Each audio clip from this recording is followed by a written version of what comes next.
Action, comédie et une alchimie inoubliable. Voilà ce que Rush Hour nous a offert. Mais le temps n'épargne personne, pas même les stars d'Hollywood. Après 25 ans, certains ont atteint des sommets impressionnants. D'autres ont sombré dans la tragédie, et quelques-uns ont simplement disparu loin des projecteurs. Vous serez stupéfait de voir à quel point ils ont changé. Découvrons-le ensemble. Roselyn Sanchez dans le rôle d'Isabella Molina. On pourrait croire que la beauté garantit le succès à Hollywood, mais pour Roselyn Sanchez, ce fut presque une malédiction. Lorsqu'elle apparut dans Rush Hour 2 en 2001, son charme et sa présence à l'écran furent immédiatement remarqués. Mais l'industrie tenta rapidement de la réduire à une simple image exotique. Née à Porto Rico, elle dut se battre contre les stéréotypes qui enfermaient les femmes latines dans des rôles de séductrices ou d'assistantes sans profondeur. Sanchez, pourtant, n'était pas qu'un joli visage danseuse, chanteuse et scénariste. Elle voulait être reconnue pour son talent multiple. Après Rush Hour 2, elle enchaîna des rôles dans Without a Trace et Devious Maids, prouvant qu'elle pouvait tenir des personnages complexes et puissants. Mais derrière cette ascension se cachait une fatigue invisible, le poids constant d'être jugée sur son apparence et non sur ses compétences. Aujourd'hui âgée de 52 ans, Roselyn Sanchez continue de travailler entre production, musique et philanthropie, tout en utilisant sa voix pour défendre la représentation authentique des femmes latines à Hollywood. Sa fortune est estimée à environ 14 millions de dollars, un témoignage de persévérance et de talent, au-delà des étiquettes. Max von Sydow dans le rôle de Varden Reynard. Toutes les carrières légendaires portent leur part de douleur. Max von Sydow, qui incarna Reynard dans Rush Hour 3, fut l'un des plus grands noms du cinéma mondial. Pourtant, derrière la caméra, sa vie fut marquée par la solitude et la perte des blessures qu'aucune récompense ne pouvait apaiser. Il débuta en Suède, sous la direction d'Ingmar Bergman dans Le 7e Saut, un rôle devenu instantanément emblématique. Mais une fois installé à Hollywood, la lutte commença. Même après L'Exorciste et Minority Report, il fut souvent cantonné à des rôles de méchants, de vieillards froids ou de figures mystiques. Cette frustration d'être réduit au cliché le hanta durant des décennies. Plus il avançait dans sa carrière, plus il voyait partir les amis qui avaient façonné sa vie. La mort d'Ingmar Bergman, son plus proche collaborateur, le laissa profondément seul. Il admit s'être senti isolé dans ces dernières années, vivant discrètement en France, loin des projecteurs qu'il avait autrefois célébrés. Même lorsque sa santé déclinait, il continua à travailler. À près de 80 ans, il rejoignit Game of Thrones dans le rôle du corbeau à 3 yeux, obtenant une nomination aux Emmy Awards. Mais derrière la reconnaissance se cachait un homme usé, luttant contre l'emphysème et la tristesse d'avoir survécu à tant de pères. Max von Sydow joua Varden Reynard dans Rush Hour 3 2007, alors qu'il avait 78 ans. Il est décédé en 2020, à l'âge de 90 ans, en France, laissant derrière lui une fortune estimée à 16 millions de dollars et un héritage à la fois grandiose et empreint de mélancolie. Zhang Ziyi dans le rôle de Wu Li. Pensez-vous que la renommée mondiale résout tout? Pour Zhang Ziyi, elle n'a fait que créer de nouvelles batailles. Après le succès monumental de Tigre et Dragon, qui fit d'elle une star internationale, Hollywood lui proposa des rôles, mais la plupart étaient stéréotypés. Elle dut se battre ardemment pour prouver qu'elle était bien plus qu'une simple héroïne d'arts martiaux. Ses débuts hollywoodiens dans Rush Hour 2 lui offrirent une grande visibilité, mais les critiques l'étiquetèrent aussitôt comme une méchante exotique. Puis vint Mémoire d'une geisha, qui lui valut les louanges de l'Occident, mais suscita la controverse en Chine, où beaucoup l'accusèrent de trahir la fierté nationale. Ce contre-coup la laissa profondément déchirée entre deux mondes. La pression finit par la briser. Au milieu des années 2000, elle fit une longue pause, admettant avoir souffert de troubles mentaux et du traumatisme d'être constamment jugée. En 2016, un autre chagrin survint, une fausse couche qui ajouta une douleur personnelle à un épuisement déjà immense. Malgré tout, Zhang revint sans cesse plus forte. Ses rôles dans Le Secret des Poignards Volants et The Grandmaster lui valurent des dizaines de prix et le respect en tant que l'une des actrices chinoises les plus talentueuses de sa génération. Mais derrière chaque sourire sur le tapis rouge se cachait une femme marquée par les critiques, les luttes pour la santé et la solitude de la vie publique. Zhang Ziyi joua Huli dans Rush Hour 2 2001 alors qu'elle avait 22 ans.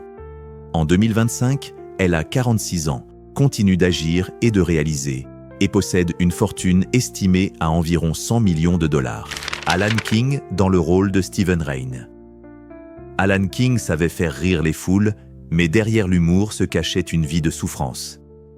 Lorsqu'il apparut dans Rush Hour 2 en milliardaire Stephen Rain, il était déjà un vétéran du show business, portant des décennies de tragédies personnelles et de luttes professionnelles. Sa carrière dans le stand-up lui avait apporté la gloire, mais à un prix immense. Il perdit un de ses enfants d'une leucémie, un chagrin dont il ne se remit jamais. Même en travaillant avec des légendes comme Martin Scorsese dans Casino, la douleur restait omniprésente. Plus tard dans sa vie, le cancer le frappa à son tour. Grand amateur de cigares, King fut diagnostiqué d'un cancer du poumon. Une maladie qu'il combattit tout en continuant de se produire sur scène et devant les caméras. Chaque apparition devenait un combat contre un corps affaibli. Pour un homme qui avait fait rire des millions de personnes, l'ironie était cruelle. Sa carrière reposait sur la comédie. Mais sa vie privée était marquée par la maladie, la perte et des batailles silencieuses qu'aucun rire ne pouvait effacer. Alan King incarna Stephen Rain dans Rush Hour 2 2001, alors qu'il avait 74 ans.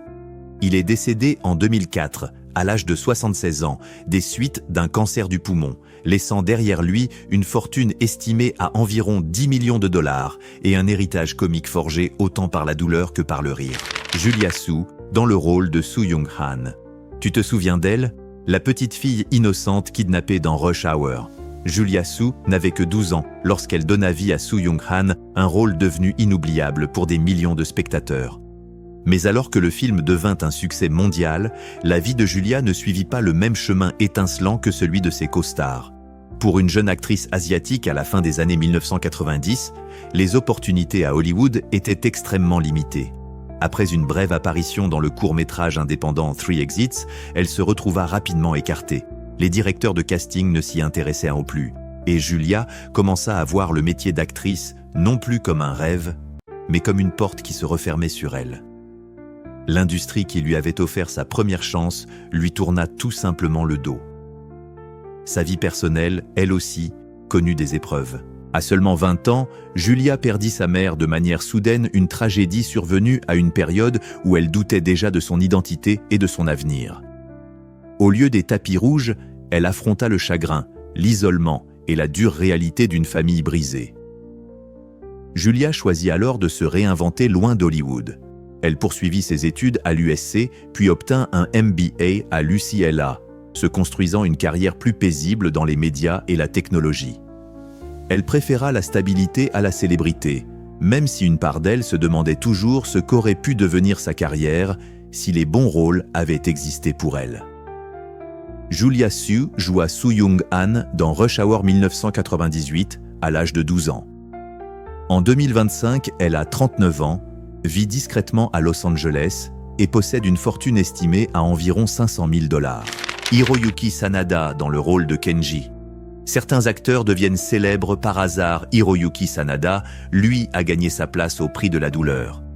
Lorsqu'il incarna Kenji dans Rush Hour 3, il avait déjà derrière lui des décennies de sacrifices pour s'imposer au Japon comme à l'international. Sa carrière ne reposait pas seulement sur le talent, mais sur des années d'échymose, d'épuisement et de pression constante. Formé dès l'enfance par la légende des arts martiaux Sonny Chiba, Sanada s'était fait un nom dans le cinéma japonais grâce à des rôles physiques exigeants. Des films comme The Twilight Samurai et Le Dernier Samouraï lui apportèrent un immense succès critique. Mais derrière chaque scène de combat se cachèrent des fractures, des muscles déchirés et un corps poussé jusqu'à ses limites.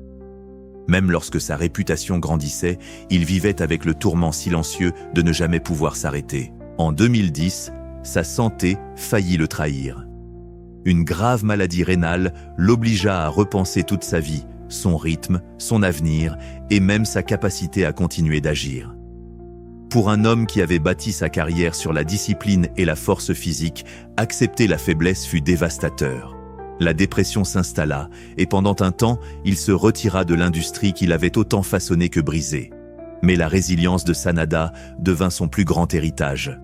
Hollywood l'accueillit à bras ouverts dans The Wolverine, 47 Ronin et la série Westworld de HBO.